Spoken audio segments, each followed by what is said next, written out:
Yes, nakukumbusha tu hakika kwamba hauimariki pale ambapo mambo yanapokuwa mepesi, ila unaimarika tu pale ambapo mambo yanapokuwa magumu. Kwa nini? Kwa sababu ugumu wa maisha au ugumu wa mambo ni mbolea kukuimarisha wewe.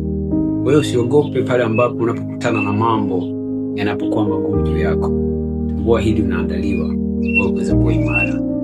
Kwa hiyo uimara wako hauwezi ukaja kirahisi kama unavyodhania, kwa sababu hauwezi ukatarajia kujenga ghorofa ikiwa umesahau kuweza kujenga msingi.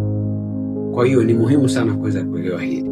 Hauwezi ukatarajia kuwa na pesa nyingi kama hauwezi au hauna vyanzo vya kuweza kukuingizia wewe hayo mapato. Kwa hiyo itakuwa ni ngumu sana. Kwa hiyo ugumu wa maisha ni kipimo au ni mbolea ya kukuimarisha wewe kuweza kuwa imara. Usiogope magumu yanapokuja.